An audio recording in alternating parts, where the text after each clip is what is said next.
Welcome back to Outdoors with Larry Ray on ESPN 790 AM, brought to you proudly by the Tennessee Wildlife and Resources Agency. Hey, welcome back to Outdoors with Larry Ray as we close out today's show, the fastest 90 minutes in outdoor radio programming right here on ESPN AM 790. And, of course, all you folks in Brownsville and Jackson listening throughout the Mid-South, kind of saved this story for the last. I like good stories and good field stories. And our good friends at the Tennessee Wildlife Federation sent me some information recently that back in February, they celebrated their 75th anniversary. And I thought that's pretty cool. Then they mentioned another person also had a birthday on February the 12th, and that's one of our two guests, and that's Olivia Longsworth. She is a member of the St. Mary's Episcopal School Scholastic Clay Target All-Girls Trap Team. Good morning, Olivia. Good morning. How are you? I'm doing good, and we couldn't have you on unless we had an interpreter to help me understand all the rules and regulations, so you don't mind your coach being on with you, do you? Not at all. How about it, Bill Quinlen? You ready to talk a little girls trap team? You persuaded me, Larry. Okay. I believe we can do that. I think so because you told me you've been involved in it for a pretty good while, a retired businessman, and I think you mentioned that your school, St. Mary's, is 41 girls on the team, 9 through 12. Listen to this, Frank. That's more than any other sport participation at St. Mary's. And does that surprise you, Frank? Yes. It does, right. And nothing against anything else, because we've talked to Emily Ferguson a couple of years ago about her accomplishment. Well, let's talk to Olivia about why she ever wanted to be part of this team, and we'll talk to Bill about the relationship that they have built through their all-girls trap team. So, Olivia, talk about how you got involved in this sport. Well, when I was a freshman at St. Mary's, I went to the kind of opening week of school, club fair, sport fair, to kind of see what my options for high school were. And there was Coach Quinlen sitting next to the trap booth. Yes. And he said, "Come here, come sign up for this, come try this." And I was like, well, this sounds pretty fun. And I decided I would give it a shot. That's a pun right there. Did you just say what you said? You decided you'd give it a shot. That's what this sport's all about, a shot. Yes, sir. And I decided that why not pick up a gun? Why not try it? And I fell in love with the sport and the team and all of the coaches. And it is definitely one of the best decisions I've made in my high school career thus far. Did you have a shotgun when you signed up? No, sir, I did not. You did not have a shotgun. You can't participate in this sport, Olivia, unless you got a shotgun. Well, I did have to get one. Well, that was part of. I figured you'd have to do that, and you had Coach Quinlan there to advise you on that. I guess, Bill, yes, and this.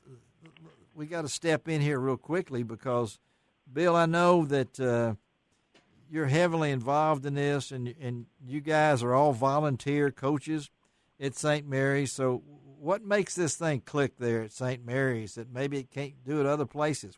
What makes this all-girls trap team continue to have success? And I guess a lot of it involves around people like Olivia.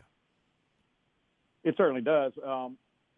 I got started about 10 years ago coaching a co-ed team, and I quickly made the determination that high school boys were completely uncoachable. You couldn't tell them anything, but the girls would listen to you. Yes. And about that time, my oldest granddaughter, decided she wanted to shoot for St. Mary's, and so I already had my credentials, so I just switched over to St. Mary's, and my intuition was correct. Coaching girls is just a whole lot more pleasurable and easy. They pay attention to what you say. if you tell them to stand this way, they'll stand that way, and yes, at least try it. Yeah. The other thing is that we start out with 9 out of 10 of these girls have never even fired a shotgun, so they don't have any bad habits, and they're keen to learn. And we've been doing this long enough to where we know how to put them into a gun that'll work for them. Yeah. We know how to get them going. And I'm sure, Olivia, as you listen to this, when you started as a freshman, what made you like it? I mean, what made you want to do this? I mean, you'd never done it before, so what was the basis for wanting to start this sport? I really loved it because I had never been exposed to anything like it before. Mm-hmm. And I looked up to some of the girls on the team, and I really saw what kind of community that they had with the coaches and with each other. And I wanted to be a part of that.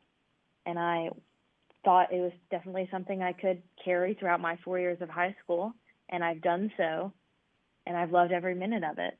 Now you're a senior. So yes, sir. To go through these 4 years, and I know the friendships you've made, and I assume you're a competitive person. I mean, you want to win, particularly. I see, and I know I'll get some feedback from my MUS friends, but I'm assuming it's good to beat MUS every once in a while too, right? It's pretty fun. I like to beat the boys. I'm a competitive person. Okay. I won't lie. Okay. And Bill, I know that the competitiveness in this thing at the same time, it's a mold maker in your life too, because you got to be concentrated. You got to be able to coordination is so much involved in this thing, but at the same time, you got to be able to put a lot of effort, a lot of time into this, don't you, Bill, as a coach and as a participant? Yeah, well, the trap is sometimes called golf with a gun. That's it. Yes, because it's once you figure it out, it's maybe 10-15% physical and 85-90% mental, and we embrace that. Our first priority, of course, is safety. Our second priority is we're going to have a good time. Yeah. And we don't put any pressure on the girls to, you need to do better, you need to show up more, you need to do this, that. We're going to have a good time. And as a result of that, we do very, very well. You do? Oh, yeah. And we have more fun than anybody on any sport. We don't ever get too carried away about how serious we need to be, other than about safety. Yes. We don't usually keep score at practice. We just try to work on certain issues. It's a game of millimeters when you get up at the level these girls are shooting at, which is 90% or better. Yes. Yeah. It's a little bit, like I say, it's a little bit like golf. Move your left finger a half an inch this way. Did it come easy? Did it come easy for you, Olivia? Have you? Was it one thing that you didn't know you could do that you discovered? Hey, I can do this. I definitely enjoyed a bit of the immediate satisfaction of being able to hit a few targets as a freshman. Yeah. But I've definitely seen myself greatly improve, and I look back as a senior now with my average score, and I look back on what they were when I was a freshman, and it's really satisfying to see how far that I've come and how much fun I've had along the way. Well, I know you're going to Furman University, I see here, to major in chemistry. Chemistry and shotguns don't go together, but I'm assuming that you're taking your shotgun with you to Furman? I hope I can. I hope I'll find some people to shoot with there. You better. So what kind of shotgun do you use? I have a Beretta AL 391. Okay, yeah. And how many shotgun shells do you go through in a year? I couldn't tell you. She can't tell me, Bill. I'm asking that. I mean, you guys go through. I just wonder where you get them because I can't find my turkey shells. I was just going to ask you if you had some insight on helping me get some turkey shells. But we're sitting how about on this question, Larry? How many boxes in a typical training session? Of ammo, we buy it by the pallet. You buy it by the pallet. I don't buy it by the pallet, Bill. So a girl like Olivia would, in a 4-year career, would shoot 8,000 to 10,000 rounds. Wow. Yeah. And the gun she's got is a 391 Target model that she bought used. In fact, I picked it up for her in Omaha. Oh, golly. And we buy a fair number. The girl, I can't buy them for them, but yes, yeah, they buy a fair number of used guns. The interesting thing is that we break a lot of guns. People ask me, how much do you shoot? And the short answer is we shoot till the guns break, and there's always one or two of them in pieces in my kitchen. That happens like that then. So hammer springs and ejectors and you name it. Yeah. They really weren't designed. Most sporting arms and even a lot of target arms weren't designed to shoot 10,000 shells without some serious maintenance. Well, I can tell you what, one of our most frequent guests is Kim Rohde. We have Kim on this show. Have you ever heard of that name, Olivia? I have not.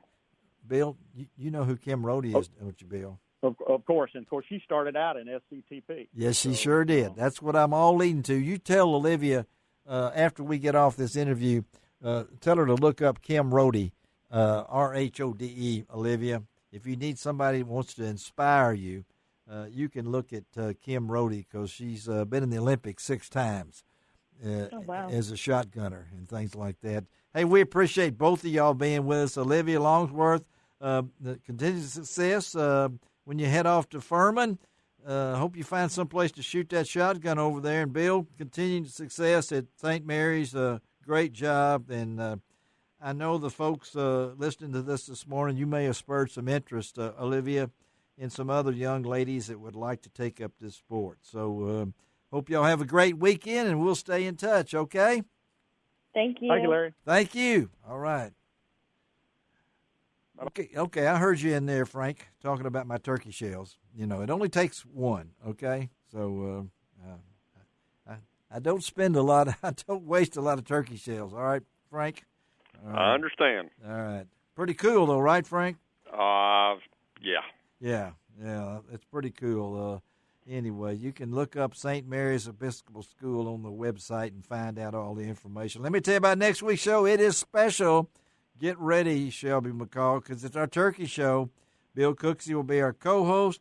We're going to talk to, among our guests, Mike Giles, Hoot Hazelgrove, Russell Ginn, Charles Petrie, Keith Hickman, Robert Woods, and the one and only Ron Jolly. That's next week's on Outdoors with Larry Ray. Hey, Frank, thank you, buddy. Have a safe trip. Larry. Have a safe trip to Paducah today, and we'll talk to you down the road, all right? Thank you very much. Y'all take care. And let's close it out with Frank. You know it doesn't cost an extra cent to be a good sport. And what else, Frank? God bless the USA.